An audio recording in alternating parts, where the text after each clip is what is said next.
দিল্লিতে এবার গেরুয়া ঝড়, বুথ ফেরত সমীক্ষার সামনে আসার পরই ইন্ডি জোটে আরো ফাটল, ক্রমশ দূরত্ব বাড়ছে। কংগ্রেসের নেতৃত্ব নিয়ে ইন্ডি জোটে এবার ফোঁস করে উঠলেন তৃণমূলের সাংসদ কীর্তি আজাদ। কি ছবি উঠে এলো, কি বললেন তিনি দিনের শেষে, দেখুন।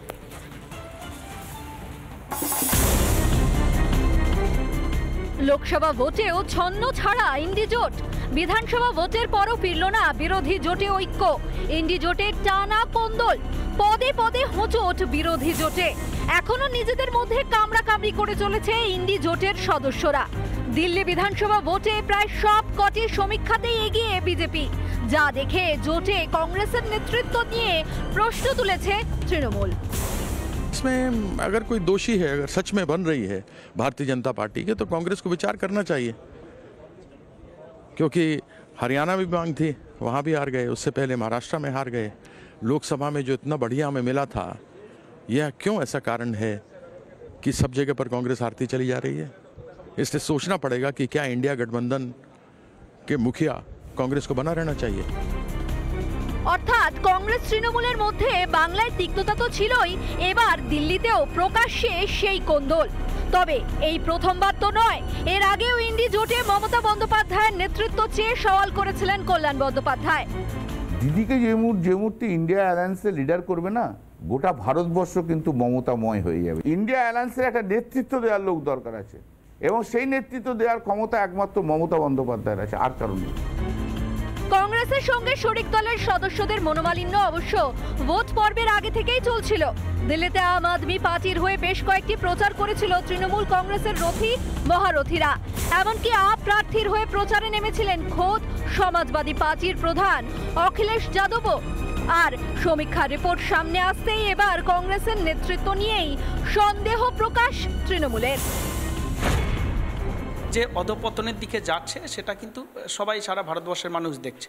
এবার 2024-এও কংগ্রেস বিজেপিকে বিভিন্ন জায়গায় আটকাতে অক্ষম, এবং সেখানে সব জায়গাতেই কংগ্রেস ফেলিওর হচ্ছে, যার ফলে এখন এগুলো ঘটবে। কংগ্রেস শেষের দিকে, কংগ্রেস ফিনিশের দিকে যাচ্ছে। কংগ্রেস জমিদারি শাসন তারা এবার খোয়াতে বসেছে। এবার বুঝে গেছে যে আর ওই অরবিন্দ কেজরিওয়ালকে দিয়ে হবে না, ফলে নিজেদের মধ্যে লেগে গেছে। একদিকে কংগ্রেস প্রায় ওই প্রাক্তন পুরনো ভারতীয় আচার্য ব্রহ্মগুপ্তের মতো। ব্রহ্মগুপ্ত তো শূন্যের ব্যবহার শুরু করেছিলেন, কংগ্রেসকে আমি বলি ওরা হচ্ছে ব্রহ্মগুপ্তের একেবারে যোগ্য শিষ্য, তারা এখন শূন্য পেতে অভ্যস্ত হয়েছে। অরবিন্দ কেজরিওয়াল তিনিও এবারে কিন্তু হারের মুখোমুখি হতে চলেছেন, ফলে নিজেদের মধ্যে গোলমাল বেঁধেছে। ইন্ডি জোটে কেউ কাউকে মানে না, একটা অদ্ভুত জোট। নিজেদের মধ্যেই যাদের এত সমস্যা, এখনো নিজেরাই একে অন্যের বিরুদ্ধে লড়ে চলেছে, তারা তবে ভোটারদের কি বার্তা দিলেন? বিরোধীদের জোট তবে কি সোনার পাথর বাটি? রিপাবলিক বাংলা।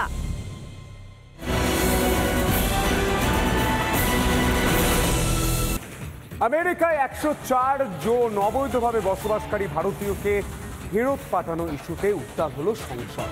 আর দেশের বিদেশমন্ত্রী এস জয়শঙ্কর বিরোধীদের মুখের সামনে, মুখের উপরে যে উত্তর দিলেন, তারপর কার্যত টাল বাহানায় পড়ে গেল, কার্যত কেঁপে গেল গোটা সংসদ। আর বিরোধীদের মুখে কার্যত কালি পড়ে গেল। কি উত্তর দিলেন, কি প্রসঙ্গ উঠল, দেখুন।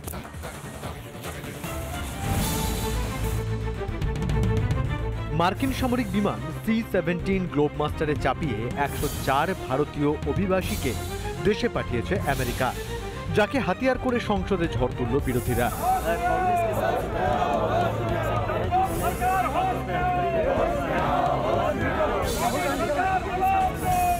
সরকারকে বিঁধে একের পর এক প্রশ্ন। जो सपना दिखा रहे थे भारत देश को विश्व गुरु बनाने के, वो आज मौन क्यों हैं? वो कौन सी परिस्थितियां थीं जब भारत से छोड़ करके जाना पड़ा इन लोगों को? हमारे देश के नौजवान, हमारे देश के लोग, हमारे भाई बहन अमेरिका एक बेहतरीन जिंदगी, रोटी कमाने, परिवार का पेट पालने के लिए जाने पर मजबूर हुए, क्योंकि 2 करोड़ रोजगार हर साल लोगों को देने का वादा कर सत्ता की शहतीर पर बैठी मोदी सरकार अपने वादे से भाग खड़ी हुई। ये जो पूरे बीजेपी का हर नेता बोलता है वो मोदी जी ने देश का नाम ऐसा कर दिया, विकसित भारत, क्या क्या सुपर पावर हो गया, ये भी क्या हो रहा है? फिर ये इस तरह से क्यों उनको एक बेइज्जती से, अनडिग्निफाइड तरीके से उनको लाया जा रहा है? এবার ছিল জবাব দেওয়ার পালা। আমেরিকা থেকে প্রত্যর্পণ নতুন কিছু নয়, সংসদে বিরোধীদের উদ্দেশ্যে বলেন বিদেশমন্ত্রী। The process of deportation is not a new one.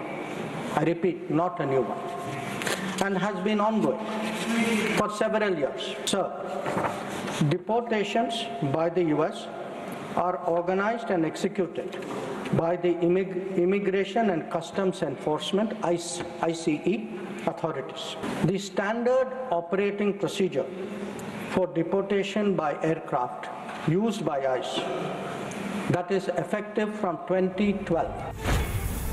2010 সালে 799 জন ভারতীয়কে ফেরত পাঠায় আমেরিকা। পরের বছর অর্থাৎ 2011-তে 597 জন ভারতীয়কে ফেরত পাঠানো হয়েছিল। এরপর 2012 সালে 530 জন দেশে ফিরেছিলেন। 2013 সালে 515 জন ভারতীয় দেশে ফিরেছিলেন। 2014 সালে 591 জন ভারতীয়কে ফেরত পাঠায় আমেরিকা।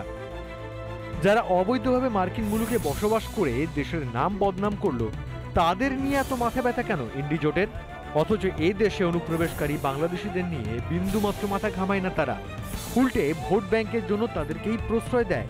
আর এখন ভারতীয় অনুপ্রবেশকারীদের দেশে ফেরত পাঠানোকে রাজনৈতিক হাতিয়ার করছে বিরোধীরা। রিপাবলিক বাংলা। নানা ধরনের কন্টেন্ট দেখার জন্য লাইক করুন, শেয়ার করুন আমাদের ফেসবুক পেজ, সাবস্ক্রাইব করুন আমাদের ইউটিউব চ্যানেল।